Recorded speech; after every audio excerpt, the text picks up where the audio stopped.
Hello, my name is Omelka. I'll be presenting problem number 5, whistling mesh. You can clearly hear the sound of the whistling mesh.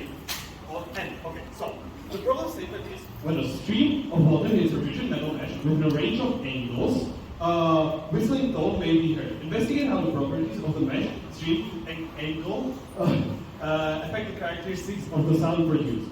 So, let's look at our experimental setup. We have the mesh that is composed of the mesh and the tube cylinder, and these are three different C's that have different characteristic distances between the holes of the mesh.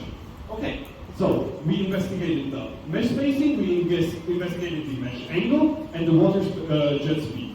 So, let's first start with what actually creates the sound. Is it the tube oscillation, or is it the mesh oscillation?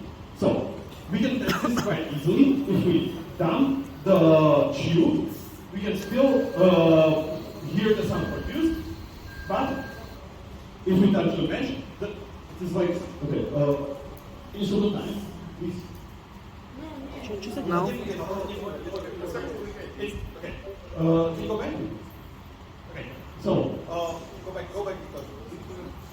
Okay, so if we dump the oscillations of the tube, the sound is still produced, but when we touch the mesh, it is dumped completely and we don't hear the sound, so the mesh is what is creating the sound.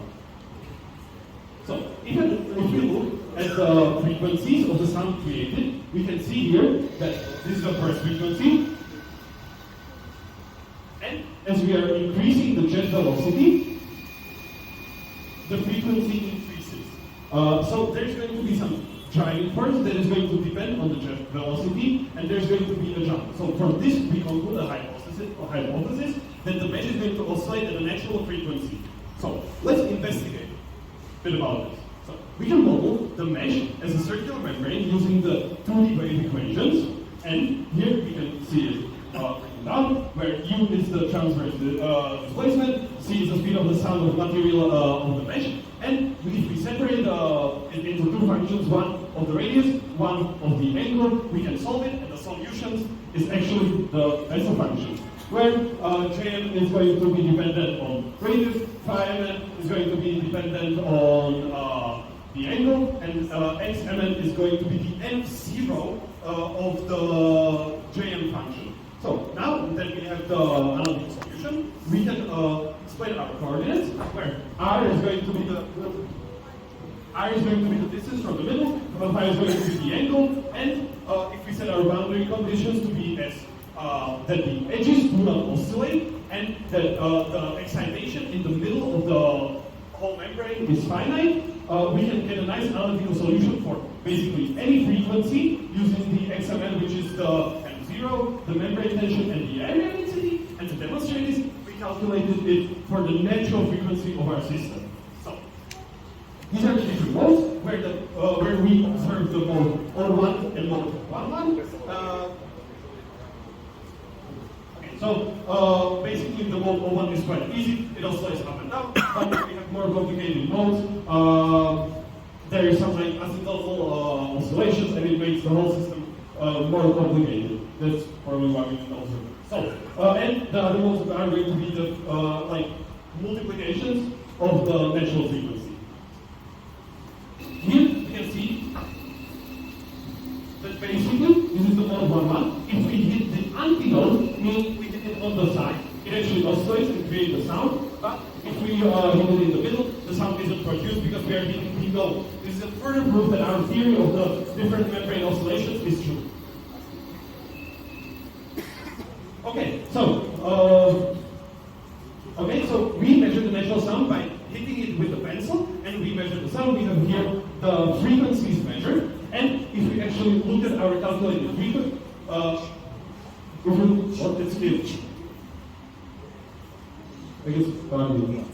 okay, so if we actually compare it with the different modes, we can see that it clearly fits on the first modes that we actually observed. And the other ones don't fit because there are some asymmetric things in when the mesh was created. Okay? And if we actually compare it to the sound that we measured, we can see that it doesn't fit as good. And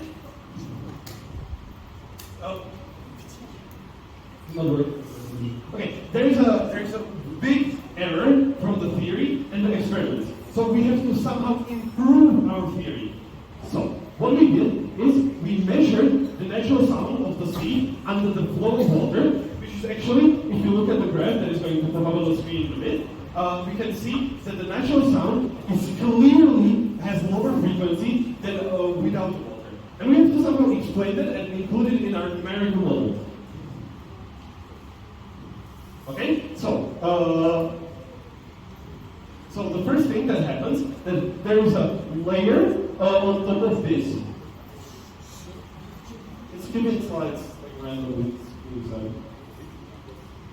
Okay, so we have a water layer that is going to increase the area density of our system, which is going to decrease the frequency of our oscillations. And the other effect that is going to be at play is the water jet pressure, which is on the other hand going to increase the natural frequency of our system. But the overall frequency, change in the frequency is decreased. So now that we have a new equation right here for our theoretical model, we can look at the compared values of the measured values and our current theory, and you can clearly see on the graph. All right, thank you. Please stop the clock. Yeah. Thank you. If you please try to fix your presentation because it's okay. Okay.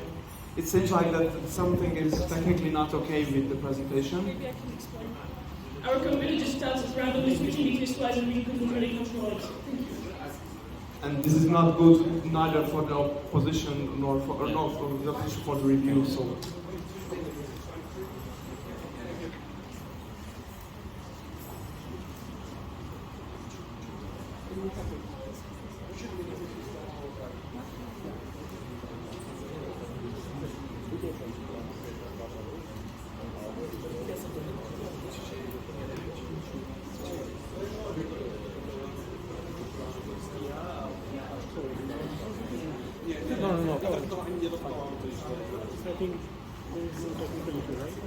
They ran laptop. Something is wrong on my laptop. Hopefully they have a backup, so they can make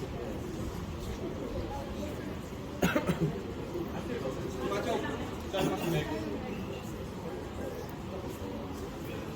We just asking the team the first computer because they're. Yeah, sure. Thank you.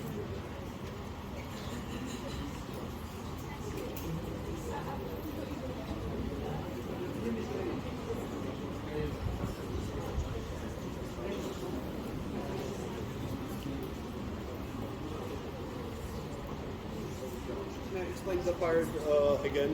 The one that was like swapping, or it's up to you. I would say we can go back like a half minute. That would be really nice. Thank you.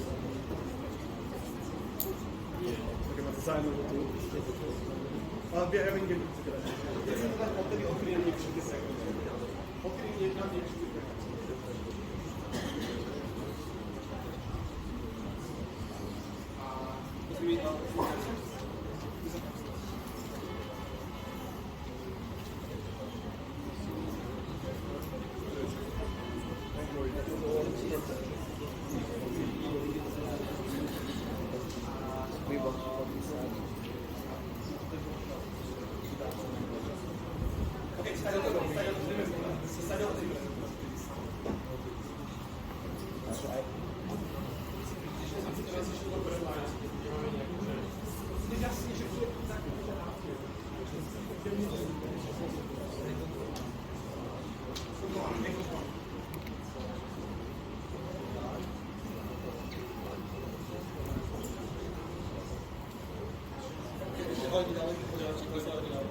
Okay, please take your seat. We should start again.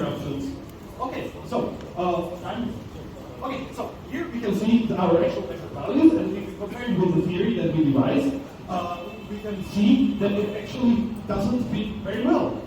So we have to improve our theory by examining other effects that are at play. So what we first did is we measured the natural sound again by tapping the pencil on top of the and now it was under jet flow, and we can clearly see that the resonance frequencies shift to the lower values. So let's examine this thing and try to include it in our numerical model. Okay. so the first thing that happens is that there is a water layer on top of the mesh, right? So what this does is basically increase the area density that is included in our numerical model. So this is going to decrease the resonant frequencies. Again, the other thing that happens in the thing is that there's pressure created by the water jet. And this actually increases our frequency by this equation. Okay, stop for a while, please. Please change your micro. This one is maybe better.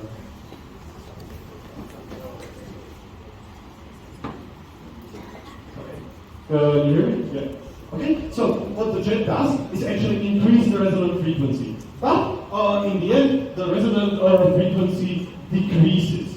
So if you look at our new theory, if you compare our new theory and the old theory, we can see that it clearly fits much better. And if we actually include the error bars of the theory, which are for the measurement of the tension and width of the layer, we can see that it fits again for the first piece. Now let's compare the values of the new theory and the measured sound. And we can see that now the error is only around 5%, which can be due to the measurements of the tension and width of the layer. Thank you. So, what is actually the driving mechanism that drives the oscillation, which is very important. So, if you look at the jet passing through the sheet sieve, we can see that it splits into streams, and under it there is turbulent flow. And to understand it, we have to look at it from much closer look. Vortices are being created, and they are being created periodically. And there is going to be some characteristic length or characteristic period of the vortices splitting. And that is going to be our driving frequency of the oscillations. But we have to understand and calculate this driving frequency to be able to understand the problem. So, it is quite simply calculated as frequency is the Strohal number times the velocity times the characteristic distance of the holes. And Strohal number is we got from the internet from an empiric graph. But as it is corresponding to the Reynolds number, for our range of Reynolds numbers, it is actually going to stay constant at around 0.21. So, this is the graph of the vortex is being created, the frequency, and we can see that the range of frequencies that it creates is actually the same as our oscillation, as our sound frequency. And if we compare it to our measured frequencies of the sound, we can clearly see that they are being created around the part where the some of the higher natural frequencies are same as or similar to the vortices, the frequency of the vortices. So we can conclude that sounding modes adjacent to the vortex shedding frequency are observed, and those are the only ones that are observed. So can we understand this? Okay, so we can do a 1D analogy of the problem, and here you can see there's the drive-down oscillator, and it has some resonance curve. And if we move the frequency closer to the resonant frequency, what it's going to do, it's going to amplify the oscillation. And this is why we can hear the sound only for some frequencies of the vortices. Because if it's too far from the peak, it is going to be too quiet to actually hear. Okay, so here we can see our measured values of the sound as we change the velocity, and you can clearly see that here is the resonant frequency, and this is actually the resonant curve that we can see here. And we are moving along this resonant curve, which amplifies the intensity of our sound. Okay, so then we tried different parameters. First, we tried the mesh angle, which actually changes the effective length of our mesh, right? Because it makes it smaller, and this causes us, we have to include the cosine of alpha, or cosine of the angle, into our equation for the calculation of frequency of the vortices. And if you look at our results, we can see that the frequency actually doesn't change, but what changes is the range of angles where we can hear the sound. For example, here we cannot hear the sound as we are at the part of the resonance curve where the amplitudes are too small. And for this velocity, we are at a different part of the resonance curve, and we can hear it for all of the angles. So, to conclude, we've made a theory about the resonant frequencies, and we found out what's the main driving mechanism of the problem. It's the vortices, the periodic creation of vortices. We found out that they're going to oscillate at the natural frequencies, and the higher frequencies are going to be defined by the Bessel function. We devised a theory that also includes the jet pressure and the layer of water on top of the mesh, and that fits our theory really well. Then we found resonant curves with amplitudes of the sound depending on the velocity. We tried different angles, different velocities, and different speeds. So, thank you for the attention.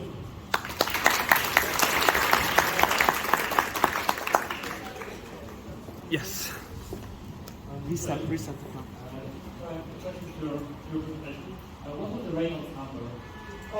We only estimated it, but it was in the range if you show the slide of that, depending on the speed.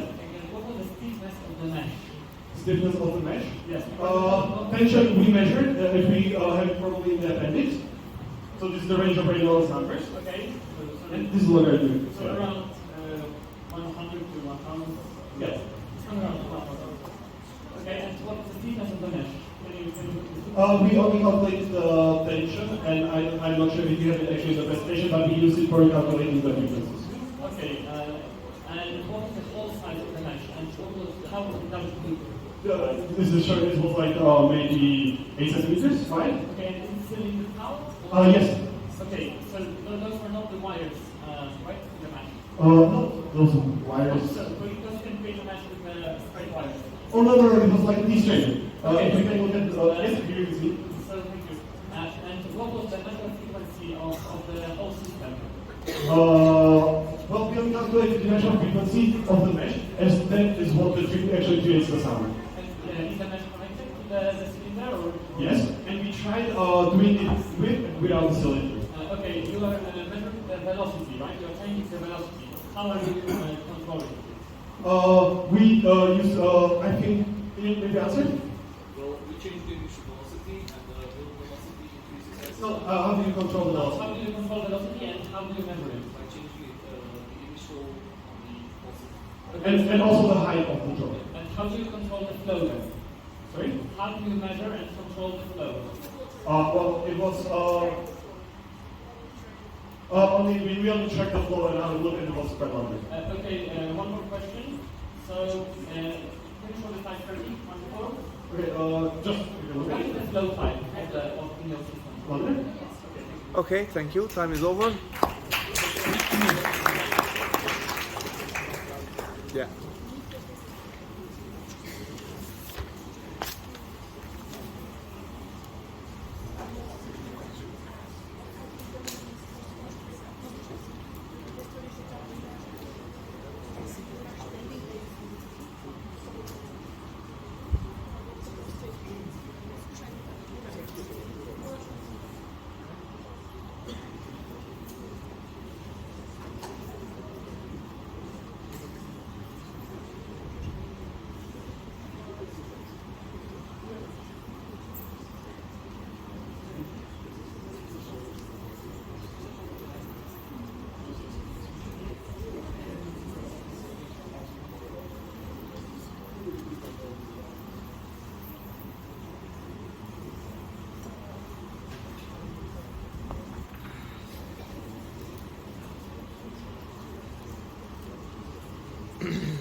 So welcome, ladies and gentlemen. My name is Soboń, and I represent Poland. Today I would like to propose problem number 5, twisting mesh. So after the course of the presentation, we could see the clear final presentation of the sound. They explain both the resonator and the generator in the system. They show us how the sound is amplified within the mesh, how the vortices are created in the flow, and how this resonator is passing some of the frequencies into the generator. They discuss the noise modulation, how different frequencies are affecting the resonator. They also predicted that when you are changing the position of the jet on the mesh, there will be different modes of vibration of the membrane. They use a circular membrane to approximate the position, to approximate the frequencies of the resonator, and they approximated them by using different parameters, such as different size of the holes, different water flow, which changes the amplitude. They provide us with different spectra of the sound, which were there showing how the frequency is dependent and which model is corrected. When they were correcting the model, they were showing why the model might be better, because they showed us the pressure of the water is not negligible, and thus it changes the natural frequencies of the mesh. And they also showed us some experiments showing the theoretical prediction for different meshes, for different sizes, I think. And they investigated the vortices. This was a very specific type of vortices, the von Karman type. And now, after the content of the presentation, there were, as we know, the problem comes today that we have to investigate the characteristic of the sound. The sound is consisted of not only frequencies, but also the amplitude, how the amplitude is being, what is the amplitude of different frequencies, so amplitude distribution. There's also an important parameter of intensity. This was not investigated, and I think that's a pity. To the other parameterization of the system, there was complete omission of the parameterization of the flow, what was the flow and how it was behaving. You could see something on the slide 13 in which there was flow, which definitely didn't look laminar. They also didn't change the characteristic of the flow, which affects how the vortices are created, because we know that when we are changing the flow, we are changing the fluid, the vortices will be different. So that's one more negative aspect of the presentation. There was very little comparison between the theory, which was quite big. The predictions for the frequencies were very huge, but the comparison with the experiments for many different parameters was lacking, and they didn't explain why the jet changes the resonance frequency. So what happens when you are changing this jet with those parameters? And when they were describing the mesh, they didn't mention anything about stiffness.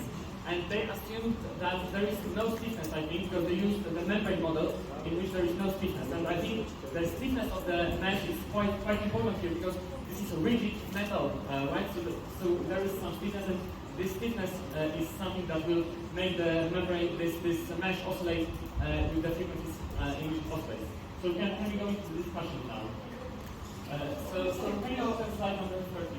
Maybe can I just Really quickly clarify, it's going to be like, okay, 2 seconds, So characteristics of the liquid, I would just like to say that in the task statement it is a water jet that hits the mesh, so we didn't find it like in the task statement and really relevant for it. It could have been, but I don't think. But when you have water and you are saying that there are vortices, so what parameters of water affect the creation of Velocity. And what about viscosity? So you can check that by changing the viscosity. I'm not saying that you have to, but it would be nice to just validate the theory that viscosity might be important. So can you show the slide 33? Certainly. With that, there was a video. I want that video. Oh yeah, can you get the video? So you stated that there is a laminar flow, right? And I don't think this is exactly how laminar flow looks like. I think it's still quite laminar. Maybe there's just like when it hits the mesh, there is like water flowing around. But it is laminar. But the most important part of the slide is like hitting the node, which I find is Okay, so now when we are with the flow, so can we go to the qualitative description of the problem? Qualitative description of the how the vortices are generated. Sure. And the one Karman oscillation. Okay, so those are clearly one Karman oscillations, right? Sorry? Those are clearly one Karman vortices. I'm not entirely sure, are they? I'm not sure, but we just call them vortices. So those vortices are very specific for when the fluid or the air or anything is passing through the cylindrical object, right? Then you can create those oscillations because this, for example, hanging wire will create those. So how this can create such vortices? I'm not sure if it's entirely just cylindrical. It's mostly just slip passing around objects. Okay, but you have holes. Because this is the rigid mesh, and this is not a plate of the metal. Yes, There is I understand your question. And so, what it actually passes around is, that's why I want to say that actually the size of the hole isn't that important, but the distance between the holes is important. So it is going around the mesh itself between the holes, and that is creating the vortices. Okay. And how does it affect if we increase the range, what will happen with the sound? Or what will happen with the noise? Can we go to the calculation for vortice frequency? You'll see on the equation that here, okay, right? okay, but this is just the frequency. So that means we know that sound is three parameters, right? Intensity and amplitude, distribution, frequency. For frequency, it's pretty obvious, I guess. And what happens with amplitude, for example? Will it decrease or increase when we increase the size between those holes? I'm not entirely sure. As the most important part when investigating the intensity is how close we are to the natural frequency of the sea. So it depends, if we change the size of the hole, it depends on which part of this resonance curve we start when we are changing the distance of the holes, and we can see on the changing of the angle that we are on different parts of the resonance. Okay, I think we have to because we don't have the prediction for amplitude, so let's go to the theory. So can you go to the slide with the mesh, parameterization of a mesh as a membrane, as a circular membrane. So the membrane is famous for it that it's not stiff. So when you have a membrane, for example, elastic membrane, and you place it, it will drop down. And when you place this kind of steel, it will stay constant. It's not dependent that much on the gravity, right? So it's not bending. Well, that much. It is bending due to the vortices. Okay, but you are. Yes, the amplitudes are really small, but still there are the amplitudes that create the sound. No. Sorry. You don't understand me. Why do you assume that the stiff, very stiff, because it's metal is very stiff? Why do you assume that stiff membrane, a stiff mesh, acts as a membrane?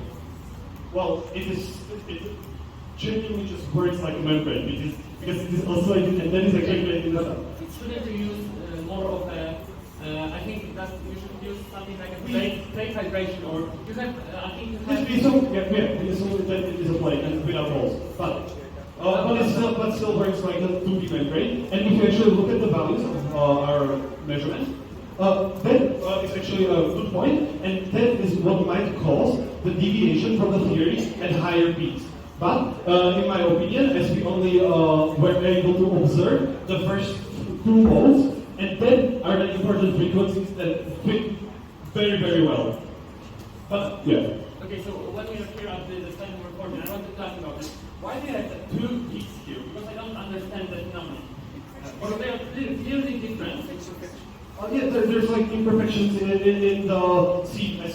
Like, okay, we call it as a membrane, but it, for example, clearly has holes, and yeah, basically it isn't a perfect membrane as you would see on the trunk, for example. Okay. But you can still see that the holes that we measured fit very, very nicely. Okay, so can you go now to the slide with the experiment? Where is the experimental setup? Oh, yeah. Do you have a slide with the experimental setup, maybe? Oh, that's the first experiment setup. Okay, okay, I think that's nice on that board. So you are changing three.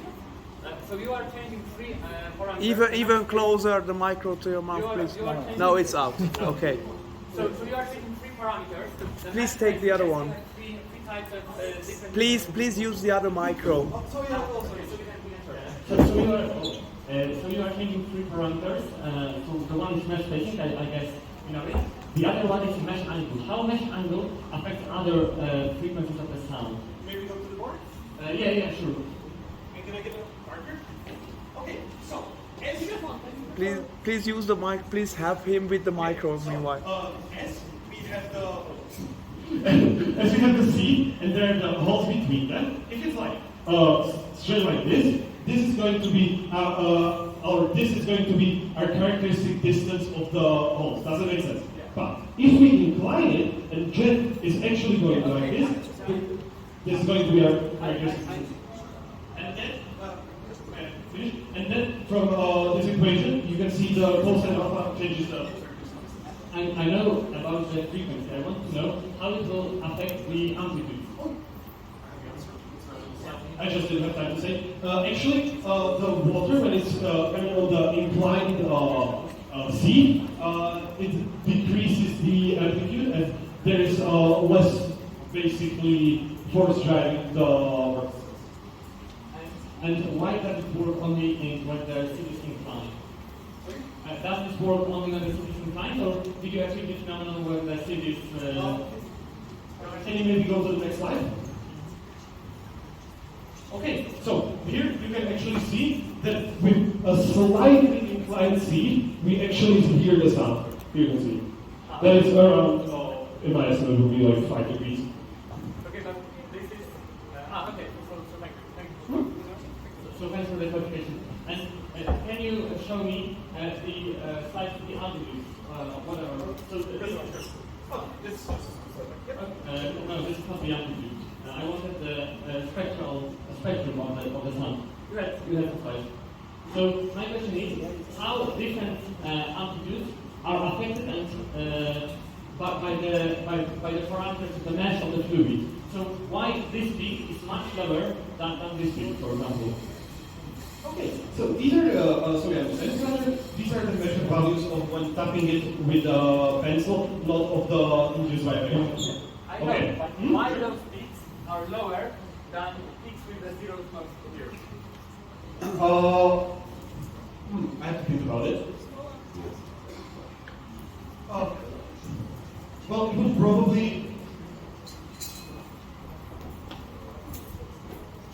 It is just resonates with smaller pitches as we have higher frequencies. So we think that this is because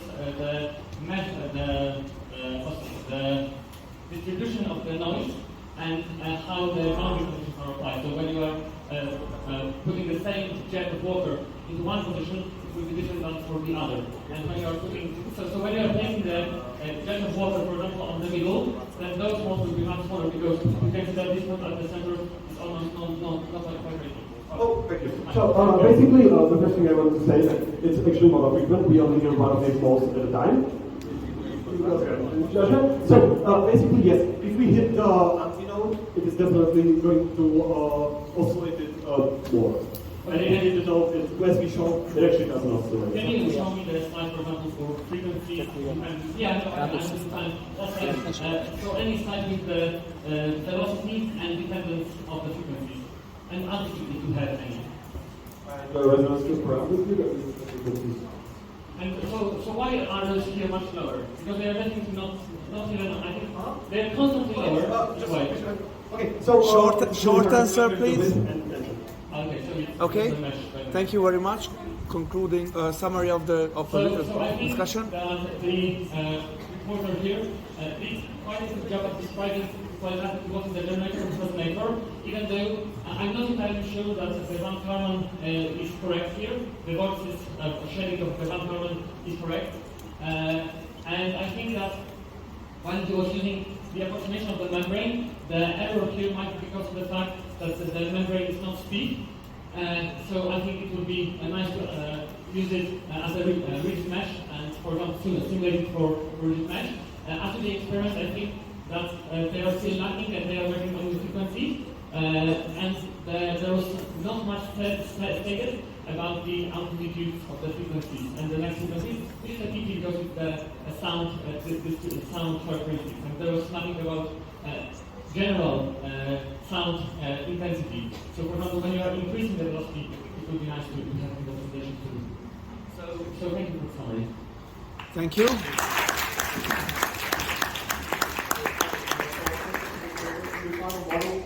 Model the angle alpha and how it would affect the phenomenon? Yes, we did model the... Alright, and question to the opponent. You mentioned the different types of flow, right? How would, if it were laminar, how would that affect the phenomenon? In laminar flow, there might be different noise distribution. There might be different noise distribution, and the amplification might be different. The amplitude would be different. Just to clarify, the problem statement states that we wouldn't have these vortices created on the top. Alright, sure. So the problem statement states that within a range of angles, did the reporter explore the angles at which the phenomenon would occur? Yes. And what does that angle depend on?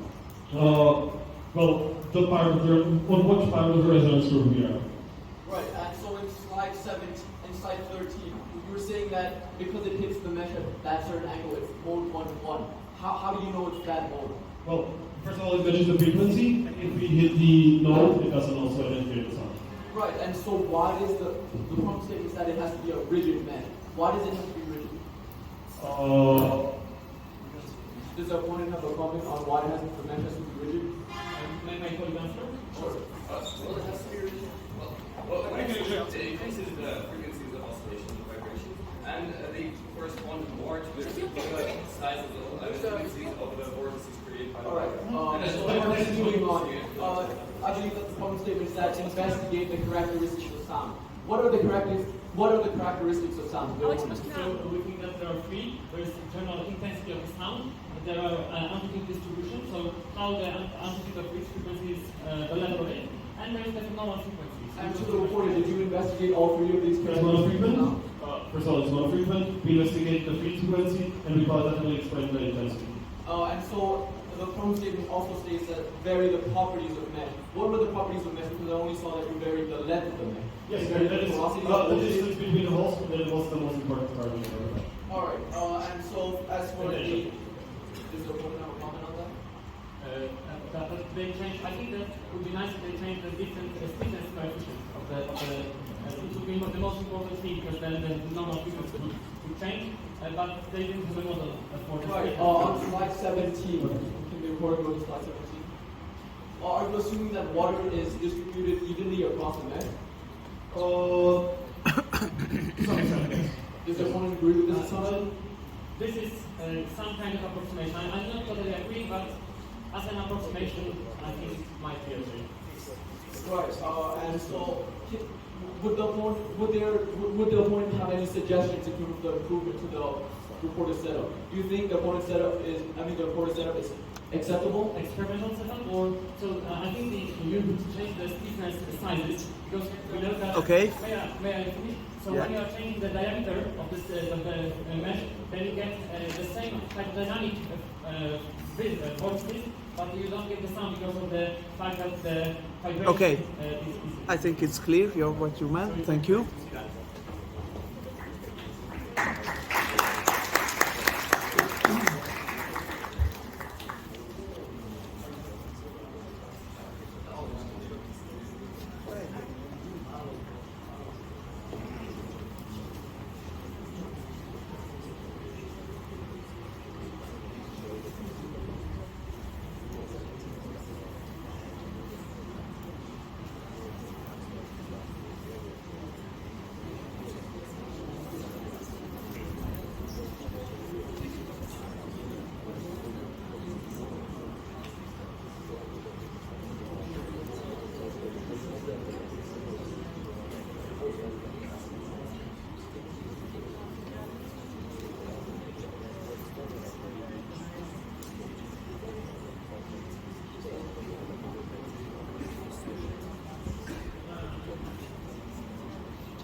Okay, technical issue, just a sec, please.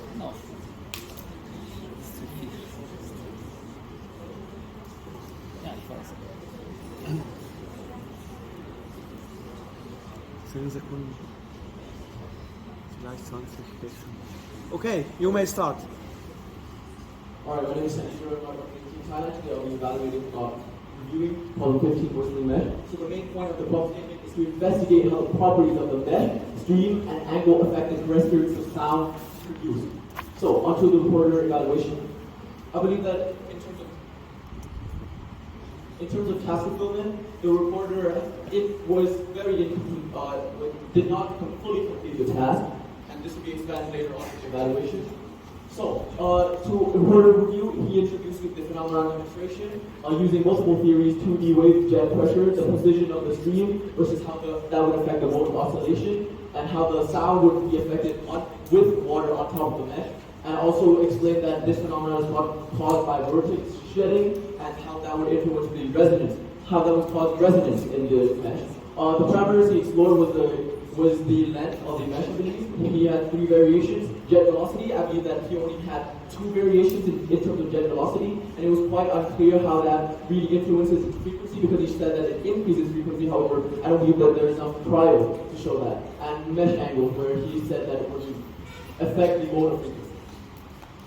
So the strength for the reporter, I believe that he had an insightful theoretical model explained. However, I also believe that he spent too long on the theoretical aspects of the experiment, because the experiment tells us to investigate how varying different parameters would influence the characteristics of sound. However, he spent 11 minutes on his theories, and that wasn't the link between his experiment and theory was quite unclear. And in the end, after 10 minutes of explaining his theory, I only saw 1 variation in terms of parameter, which was the angle of inclination, where it was also unclear in his theory how the angle of inclination would affect sound characteristics other than the frequency of sound.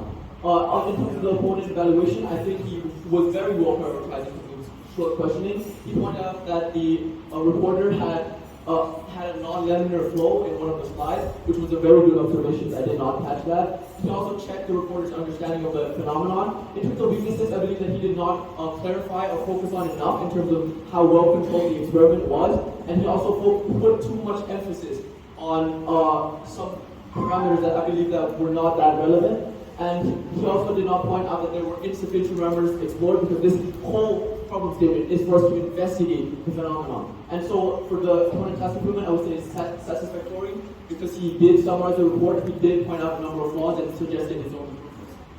So onto the discussion point. The first topic of discussion is that the opponent suggested that the reporter should explore the effect of viscosity. I believe that this is a very valid suggestion, because this viscosity is a property of the stream. So the problem statement states that how varying the different property of the stream would affect the characteristic of sound. So this would be an interesting thing to go into. Next topic of discussion, laminar flow. As I have mentioned, the reporter tries to say that the flow, which is clearly non-laminar, or at least we can see that it's non-smooth, was smooth. So I believe that I agree with the opponent on this point, and a great observation caught by him. And on the next topic of discussion, formation of vortices, the opponent asked, how does the vortex form? And he also said that this simulation provided really how the formation, how the vortex forms. The reporter said yes, so here I also agree with the opponent, because he suggested to investigate the viscid flow and turbulence, and also the Reynolds number. So on to the next point of discussion. The topic of discussion was, would the membrane, since it's a rigid metal mesh, would a membrane model really be able to accurately model this? I say that I agree with both slightly, because it was still unjustified by the reporter why they used a membrane, and the opponent suggested something new which could be interesting but was not fully explored. All right, thank you very much.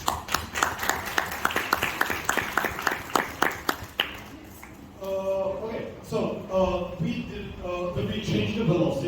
and that actually affected the frequency, and we like slowly moving the seed down, which then due to gravity accelerates it. We had a precise measurement of the distance. That's how we calculated the velocity and investigated it. We investigated the intensity of the sound on the resonance curve that you can see here, and it depends, for example, on the angle, but also on the speed. So vortices are definitely correct, as we can clearly see that there is such a driving mechanism that depends on the exact parameters than the vortices, and we can clearly see the fit with that matches the frequency of the oscillations. So with membrane stiffness, the membrane still works with very stiff membranes, and if we didn't have a stiff enough membrane, it probably wouldn't have enough force to actually oscillate and create the sound. Why we didn't, what the reporter said that we didn't have, we spent too much time with hearing on definitely experiments. We did the whole presentation such as we included the experiments in the theory, meaning that we didn't have like a exact part where there's just theory and then there's just experiments. Because that, in my opinion, is going to lag up the presentation, and in this presentation, interesting is actually finding the mechanism of how it actually works, and that's why we need the experiments in the theory. And so we did change the mesh properties, and that was the distance between the holes, and by the end we changed it even further. And so the parameters we investigated was velocity, distance of the holes, tension, and angle. Thank you for the attention and for the...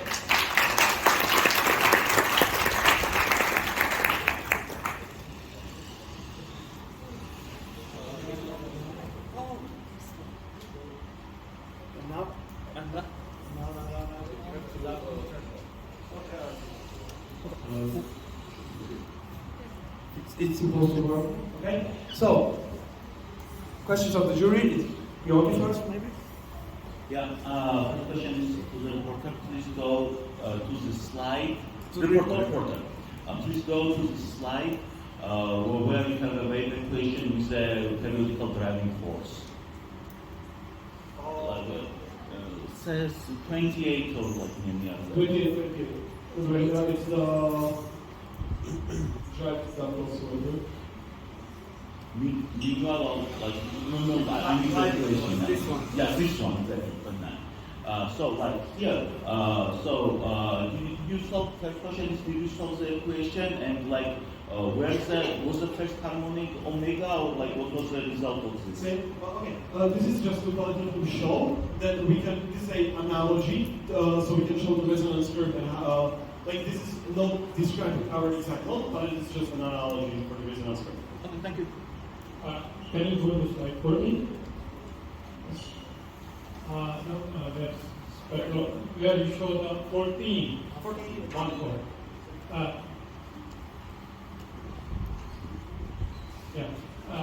how you get this spectrum? Is it always constant? Or when there is water, there could be variation in the spectrum I expect. And but you consider always the one fixed spectrum. How you get this spectrum? So, are you asking about the methodology of like making spectrogram? Yes. Okay. Experimentally.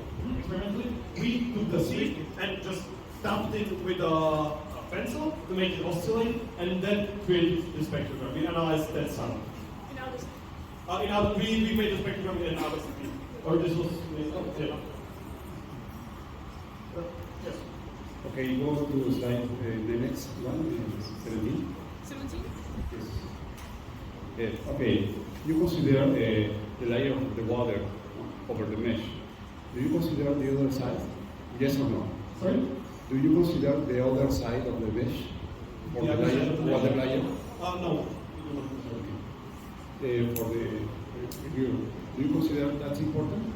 Yeah, I would say, I mean, if he says that water on top of the mesh affects how the mesh oscillates, the water behind the mesh would also affect how it oscillates. So of course he has to consider it. Okay, thank you. Maybe the comment on it? Vortices on both sides of the mesh are what generates oscillation, and so they're both are very significant into daily elsewhere. I actually disagree. The word S is under the mesh are what creates the sound. Okay, thank you. Further questions? Yeah, sure. I can ask from opponent. Opponent is first question. How do you think exploring water surface tension will contribute?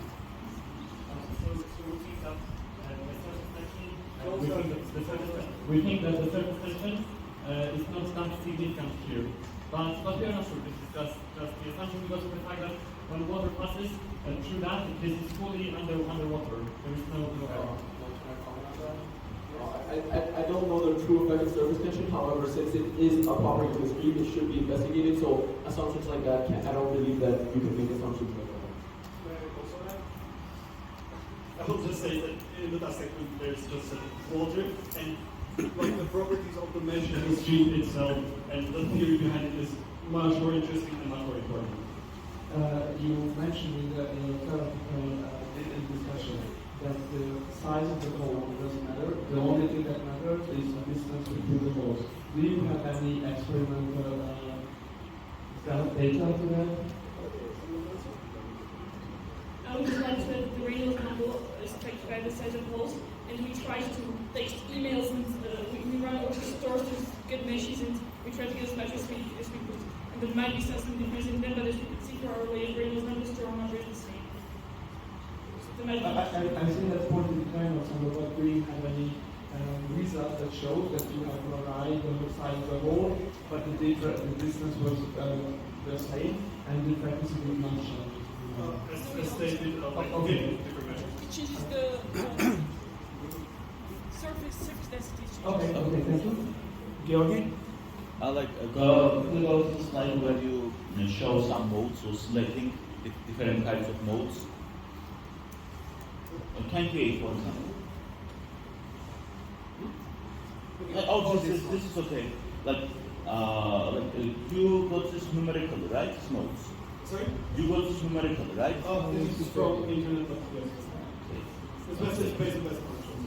Okay, so alternative question. I think we can leave this alternative question. The time is over. Thank you very much. Thank you.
So we have started showing the scores first for the report.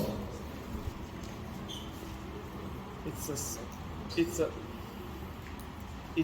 a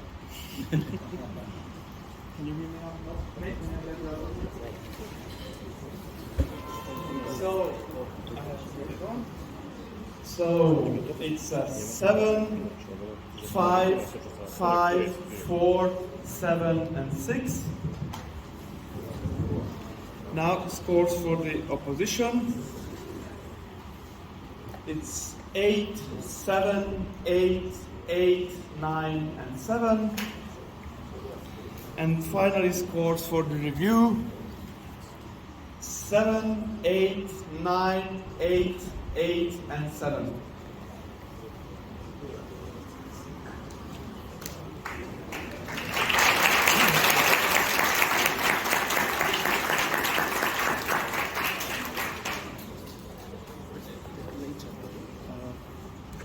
This one is working? Yes. So first, maybe the lowest That's what I want. Well, I have many issues. Probably many of them were really I'm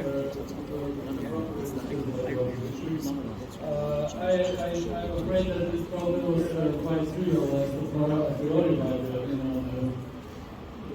reporter, and what we saw was pretty much terminological implementation in favor of a hypothesis that he assumed from the beginning, and basically didn't spend much effort trying to prove it properly. But there were quite a few coincidences that were not, I think, good enough proof for interviewing the hypothesis.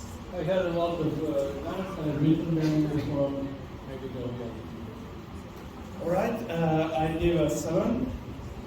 Even though I was between 6 and 7, to be honest, because I was tending to the 6 because of the experimental part. It was not, even if that was done correctly, it was not shown us correctly, and we had only ideas what you could have done. And for example, the video with water jet, it was not necessarily the best choice.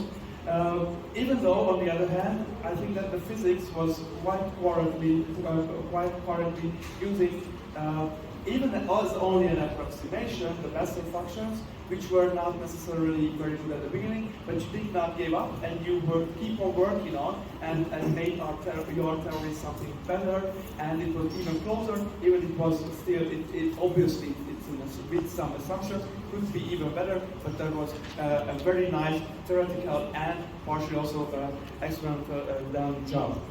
So now some comments on the, maybe you want to say something?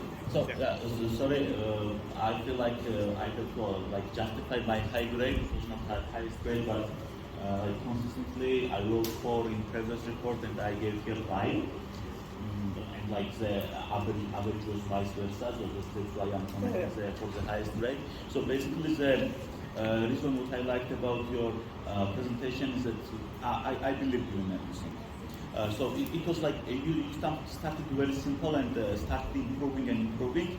Usually that's a cheap trick, but like I liked it. And it was like your science communication was demonstrative, like the experiments you showed for the proof of your ideas was like were very beautiful for me. So that is mostly what I liked. But it would not have been hard to just add like some of theory and some of the things, and I would have gone much higher than this. Like for example, if those mode oscillation graphs were faster, if you lots of opponent pointed out, if you just consider what the amplitude would be, if you just simulated what would happen when the water jet hit on a different side and so on, like this would have been much better, and like I would have gone higher. Thank you, and sorry for long comment. Please add only shorter comments. It's even for me. A 7 for the opposition, which was the lowest mark. So someone a comment on a 7. Luis, maybe? A short one, please. I think you don't dominate the theoretical part, so you have many problems to opposite the review, the report. So. Okay, thank you. Then first up for the 9.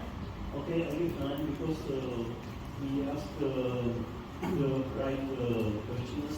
I can say it was my questions for reviewer. I agree with the moment that the enough number of liquidity and supervision are necessary parameters for this task.